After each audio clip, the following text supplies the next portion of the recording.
Les textes soumis à la méditation de l'Église au 34e dimanche du temps ordinaire année B, en la solennité du Christ roi de l'univers, viennent affermir le passage de l'Écriture du livre d'Ésaïe au chapitre 55, verset 8, où Dieu déclare que ses pensées et ses voies ne sont pas identiques à celles des hommes. En effet, si les rois de la terre persécutent et foulent aux pieds les rois de leur peuple, en les gouvernant en maîtres, tel que le déclare le Christ, en Matthieu chapitre 20, verset 26, la royauté qui émane de Dieu est une royauté de service.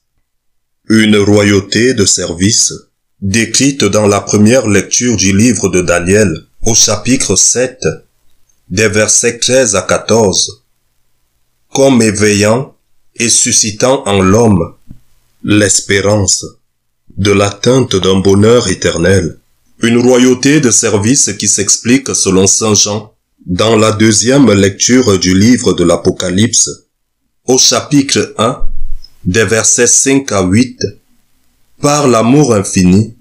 que Jésus, roi de l'univers, a pour son peuple. Un amour qu'il a poussé, tel que nous pouvons le lire dans l'évangile de saint Jean, au chapitre 18, des versets 33 à 37, à ne pas hésiter à tronquer un sceptre d'or pour un roseau, une couronne d'or pour une couronne d'épines, un trône en or pour le trône de la croix. La royauté véritable est donc celle qui se fonde dans la vision du Christ, révélée en Luc chapitre 22, verset 27, où le roi n'est pas un tyran qui se sert, mais un sacrifié capable de mourir par amour pour son peuple.